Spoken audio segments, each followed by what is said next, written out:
Hello, you're watching ABC News Now. I'm Rob Similcare in New York. ABC's 2020 is planning a special one-hour edition, Myths, Lies, and Downright Stupidity.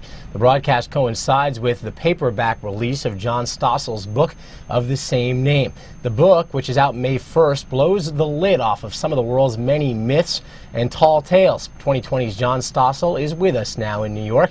John, thanks for being with us. Thank you, Rob.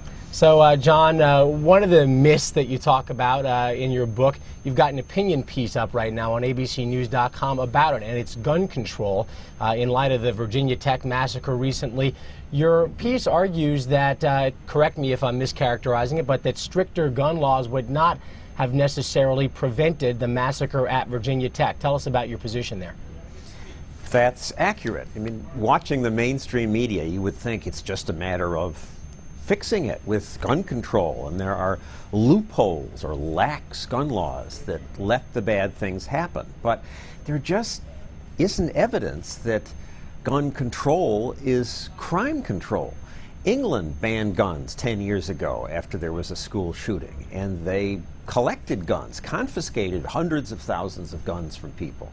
Did crime go down? No. Crime went up. Shootings went up because the criminals just don't obey these laws. I think there's this impression in the media that I hear that the only people who oppose these laws are right-wing NRA gun nuts who just want to have dangerous things in their homes. But the fact is that the CDC, the National Academy of Sciences, have looked at gun laws, and they're yet to find that they stop crime because they cause an unintended consequence, which is that the criminals then know that the only people who have guns are they.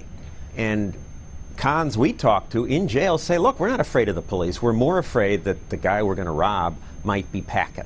And John, that deters crime too. This is one of the issues that I think statistically you see stats used by both sides of this argument in ways that really make you stop and scratch your head what the truth really is. Because I read things, for instance, The Economist magazine, which is a British-based publication, after the Virginia Tech massacre came out with an article saying America has a tragic obsession with guns, and we here in England, you know, fixed this some time ago, and it's had a positive impact, but yet they won't do this in America. And they threw some stats out there that I don't have in front of me that seem to indicate gun control was making a difference there. So, you know, is it really the case that fewer guns or less availability of guns does really not have an impact on gun violence?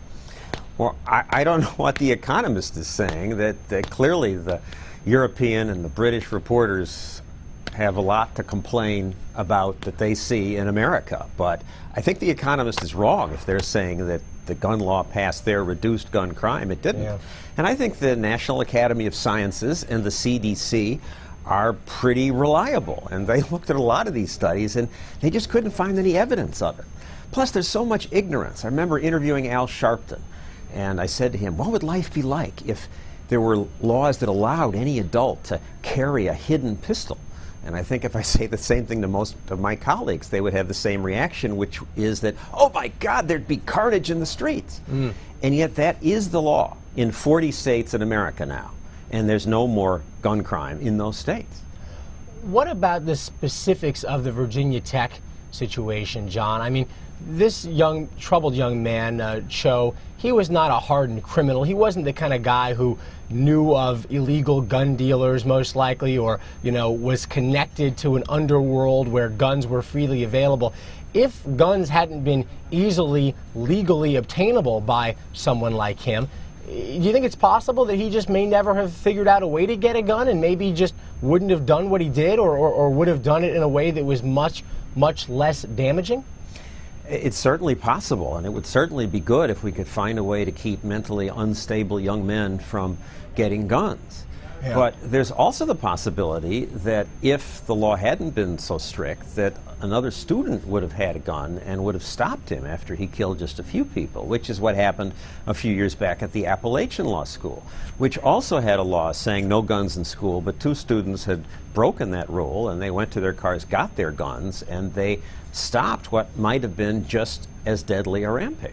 Yeah, well, I love the book, and it really does go after a lot of these things that I think a lot of people assume to be true. And, you know, there's certainly a vigorous debate that can be had, as we're having right now on your gun control argument. But tell us a bit more about the special we'll be seeing.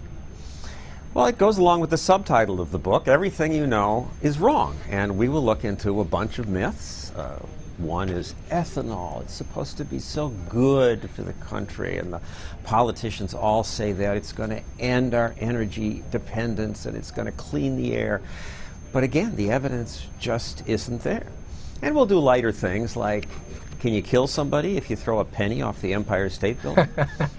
That's what I heard a long time ago, and I always figured that you can't, right? Because the penny can only get but so fast. It doesn't just become like a bullet speed because you're dropping it from a very high distance, right? A pen might, because aerodynamically it goes straight down, but the penny floats. The air keeps it from going. And another couple that you have, I've got a copy of your book right here. You say price gouging is actually good for consumers?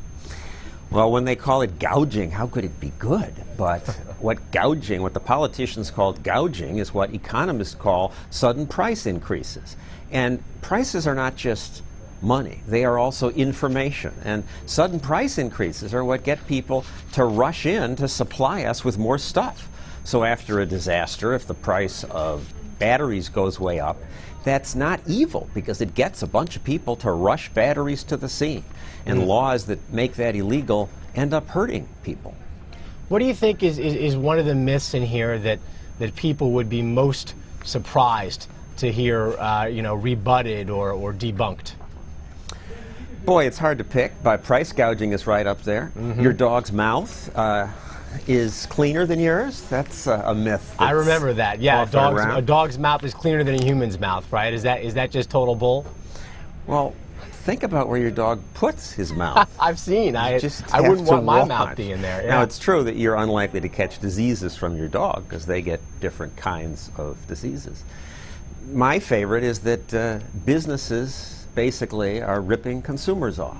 And from my 30 years of consumer reporting, I've discovered the biggest rip-offs come from the regulators who are supposed to be protecting consumers. And business, by and large, gets rich only if they give consumers what we want. John, I'm just curious, before we go, how do you come up with all these things? I mean, are these just things as you go through your life as a journalist and just as an American, you kind of come upon and jot down and then decide to go off and research?